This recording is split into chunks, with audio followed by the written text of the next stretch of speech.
Now, this task is open-ended. It can never be finished. But a conscious effort to answer this challenge can change the world. I'm optimistic that we can do this.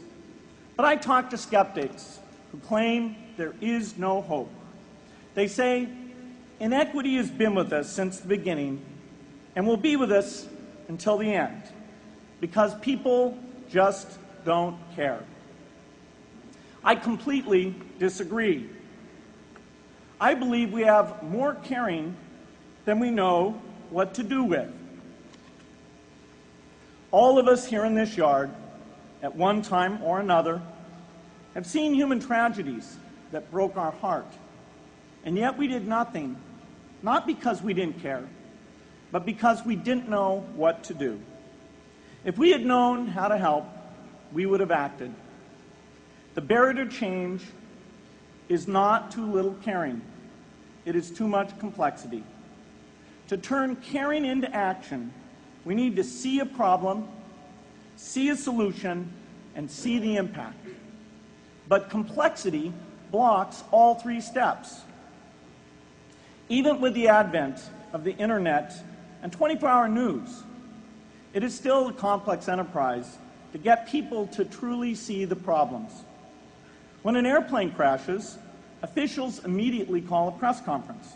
They promise to investigate, determine the cause, and prevent similar crashes in the future.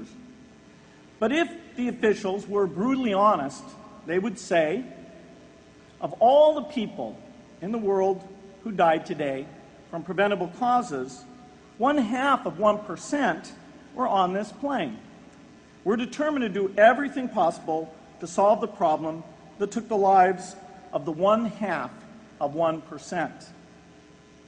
The problem is not just the plane crash, but the millions of preventable deaths.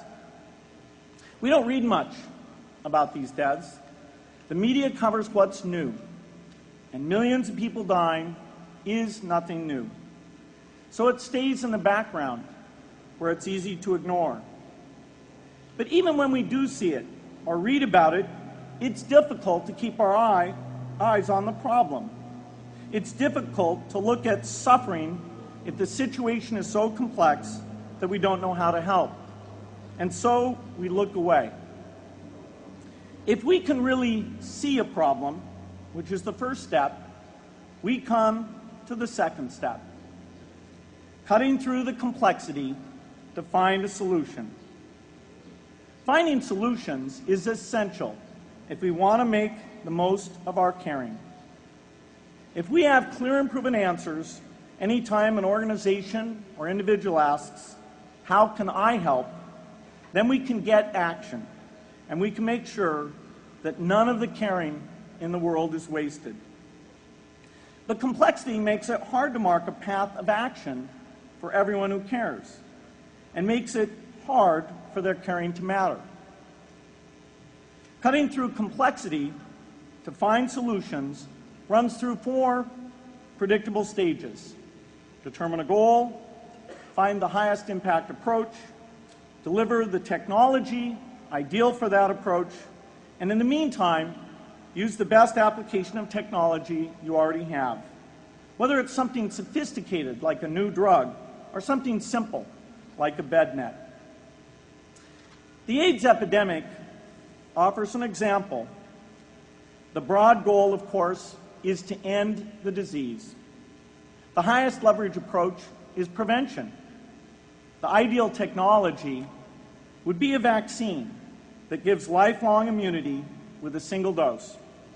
So governments, drug companies, and foundations are funding vaccine research. But their work is likely to take more than a decade. So in the meantime, we have to work with what we have in hand, and the best prevention approach we have now is getting people to avoid risky behavior. Pursuing that goal starts the 4-step cycle again. This is the pattern. The crucial thing is to never stop thinking and working, and never do what we did with malaria and tuberculosis in the 20th century, which is to surrender to complexity and quit. The final step, after seeing the problem and finding an approach, is to measure the impact of the work and to share that, success or failure, so that others can learn from the efforts. You have to have the statistics, of course. You have to be able to show, for example, that a program is vaccinating millions more children. You have to be able to show, for example, a decline in the number of children dying from the diseases. This is essential not just to improve the program, but also to help draw more investment from business and government. But if you want to inspire people to participate, you have to show more than numbers. You have to convey the human impact of the work so people can feel what saving a life means to the families affected.